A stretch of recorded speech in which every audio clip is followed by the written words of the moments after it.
Hello and welcome to KSP Fundamentals. Hopefully this will be the first video in a series that will take you from the early Mercury missions, the early Mercury-style missions of NASA, where we're going to do a small suborbital flight and then orbiting the planet, all the way up into visiting the moon, making space stations, and possibly even visiting other planets.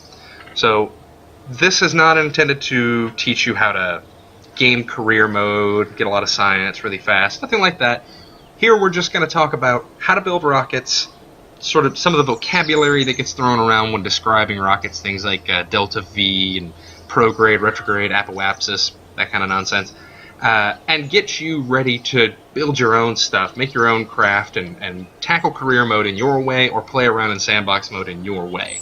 So just the fundamentals, just the basics. So we've got this whole space center here, the Kerbal Space Center, KSC. The only building we need to worry about right now is this one right in the middle. This is our vehicle assembly building. So we're going to go ahead and click on that. It takes us inside the vehicle assembly building. Like I mentioned earlier, we're going to start off with a suborbital Mercury-style mission. So we need a small command pod. This Mark I command pod will hold one Kerbal. It's fairly light, and it's got a little battery on board that we can use to power some of the systems that we're going to need in order to maneuver our spacecraft. We want to bring this guy home safely, so we're going to go over to the Utility tab. We're going to select this Mark 16 parachute, put it right on the top. Now, if you're not able to see that Mark 16 parachute on your list, you may be running at a slightly lower resolution, in which case you're going to need to use this little next page button. Take you over to the next page, and your parachute will probably be waiting for you right there. But just that little parachute to sit right on top. The next thing we're going to need is a stack decoupler. We'll find those here under structural. Looks like a little crane. Grab that decoupler, stick it right on the bottom. Now, if you're playing in career mode, you won't have one of those. You don't get those right off the bat. You have to earn them. But you earn them right away. You can literally just put a command pod on the launch pad, have your Kerbal climb out, collect a sample, you're done. So, no big deal to earn one of those. I'm going to go ahead and assume you have one. This is sandbox anyway, and like I said, this is not a guide to career mode, it's a guide to building rockets. So we've got our little command pod, parachute, and stack decoupler. Next thing, we're going to go over to this propulsion tab, click on that. We're going to get some fuel. We need some gas to get this thing into orbit. So we'll grab this fuel tank, the FLT-400, and we'll just stick a couple of those right on the bottom. Then we're going to need an engine. Now we've got two engines I like to choose from right early on in the game. One is the LVT-330, or just the 30, and the LVT-45. And you see the 30 is a bit larger than the 45. The advantage of the 45, it doesn't push as hard, it's not as powerful as the 30. It has a gimbal. So a gimbal allows the bell here at the bottom of the rocket to move around, point in different directions. That allows us to vector the thrust coming out of the back of the rocket, and saves us some, or not save us anything, allows us to turn the rocket.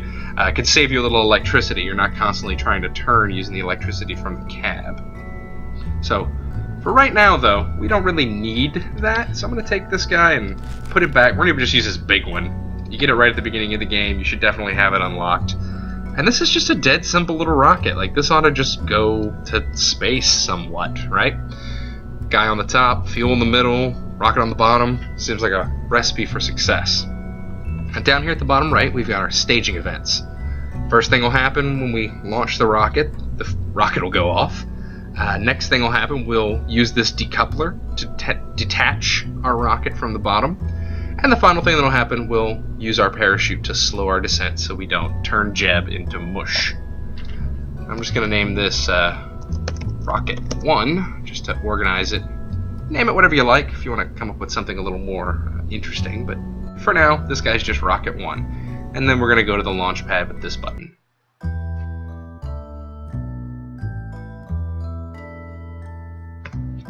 And one happy little loading screen later, we're at the launch pad.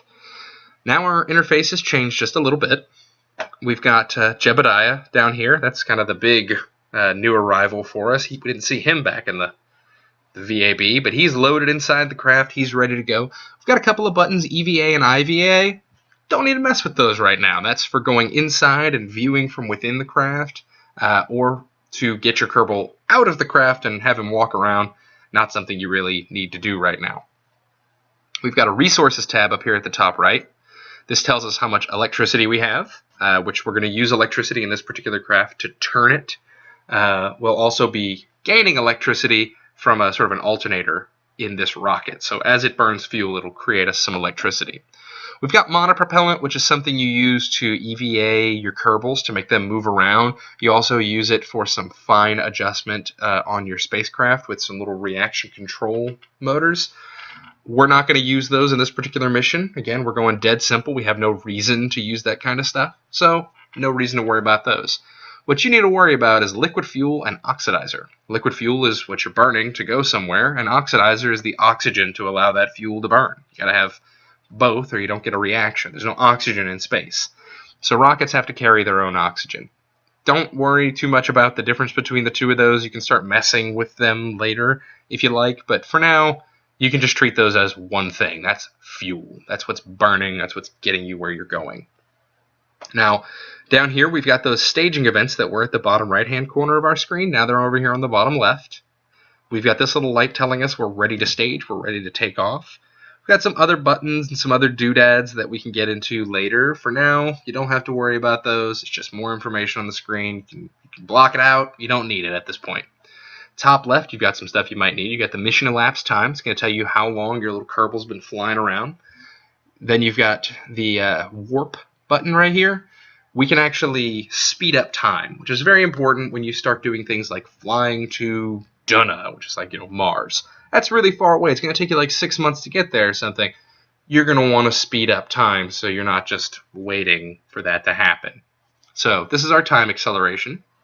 Here we've got our altitude. So as you can see, it's not reading 0, even though we're on the ground. That's because we are reading what is sea level. It would be 0. So the sea is over there, and it's below us because we're on land, which is above the sea. Go figure. So it's reading 78.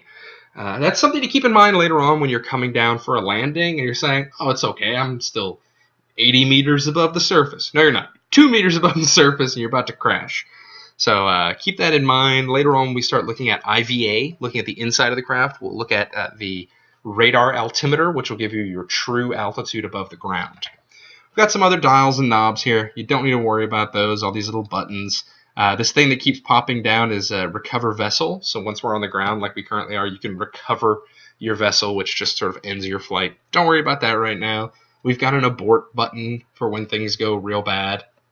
Nothing should go bad, but also if something did, like this rocket is too simple to require an abort function, so we didn't bother programming one. We'll do that later. Something important, though, is this atmosphere meter. So closer to the planet, the atmosphere is much thicker. Get farther away, the atmosphere thins out. So our goal is going to be to fly straight vertical, punching out of the atmosphere as quickly as we can, and then performing a turn. So to go to space, we don't want to just go straight up. If we go straight up, go to the map screen here. If we go straight up, we'll just go straight back down because this still has gravity. It's still just going to pull us down. It doesn't matter how far up you go, something will pull on you. So what we're going to want to do is go up a little bit and then go this way. So that's going to put us going around the planet and having a nice big orbit and spinning around. That's how you get into orbit. For right now, we're not going to make a stable orbit. We're just going to come up and come back down.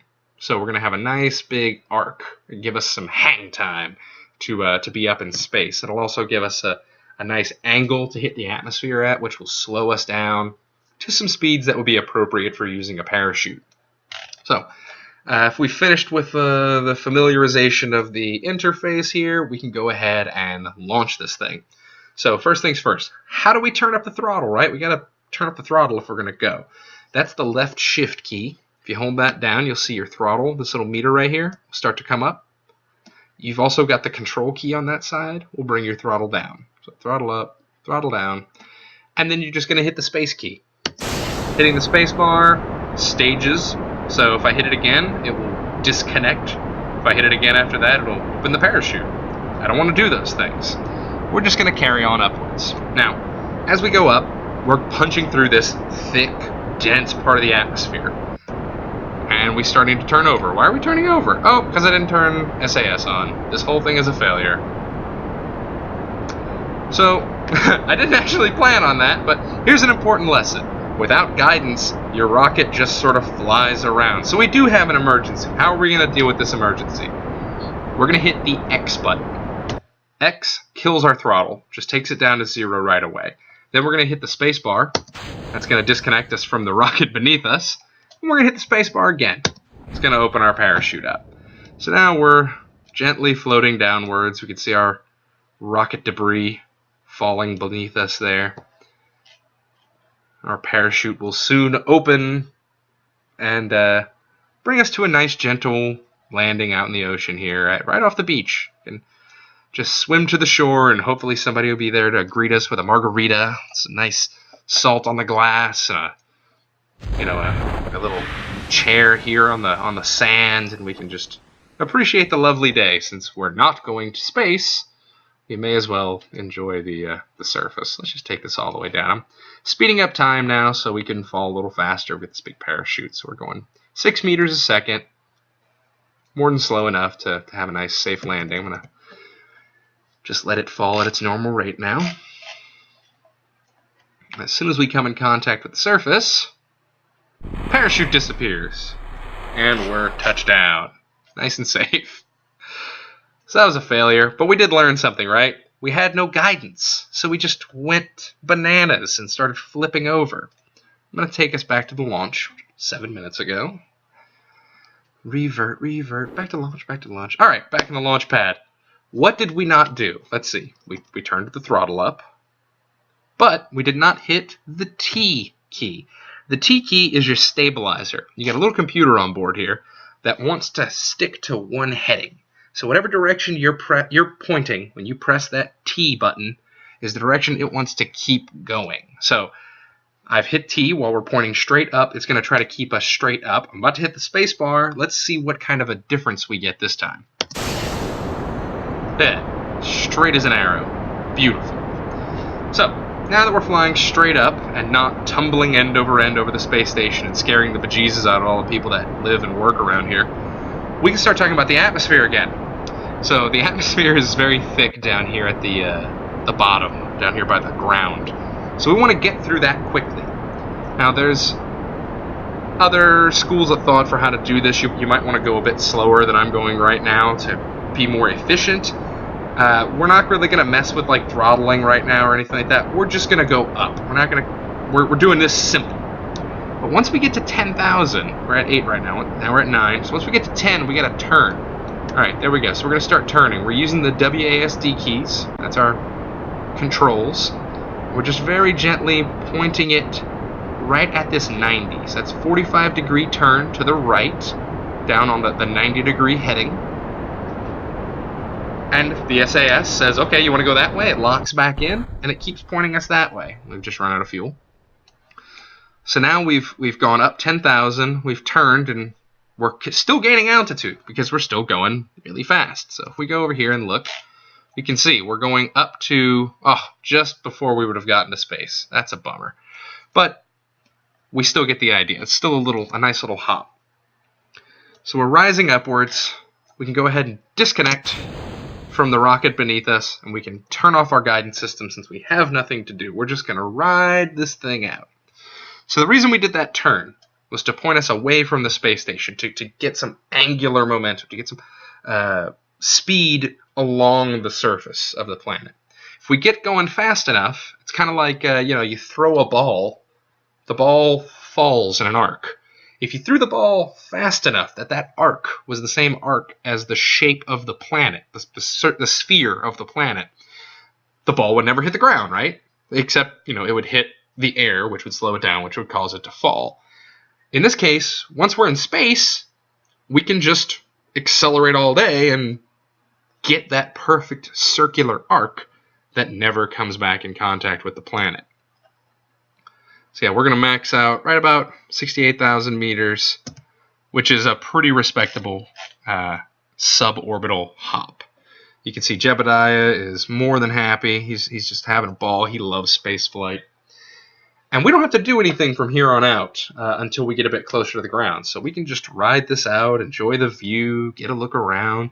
You can start experimenting with how to move your craft, what the WASD keys will do, and how much spin they can put on your craft when you don't have any kind of resistance like we're looking at right now.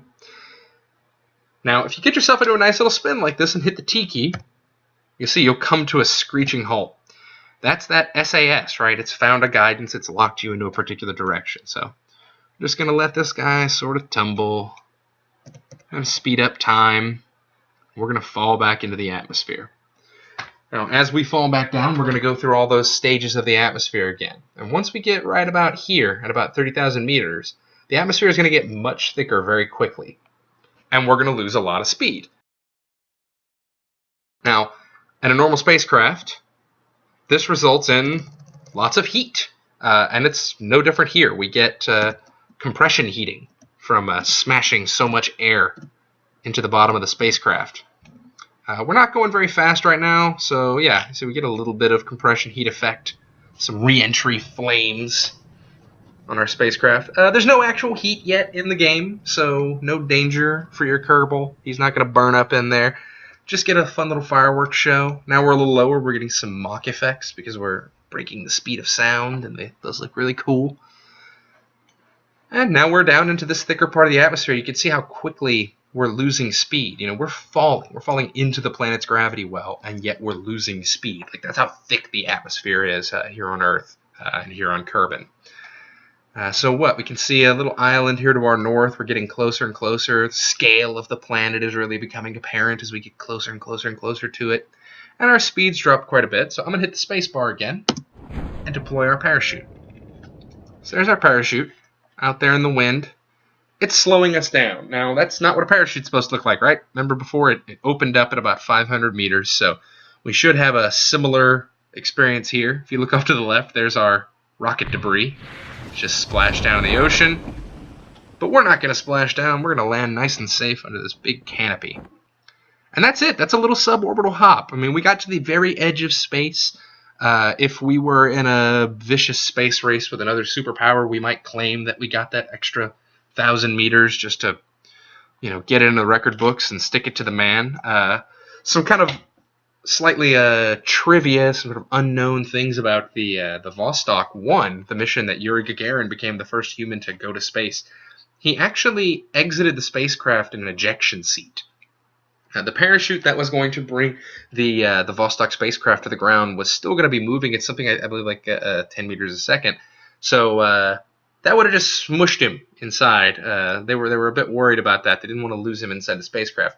So there was actually a bailout procedure. He left the spacecraft and came back to Earth under a normal parachute, like a skydiver would have.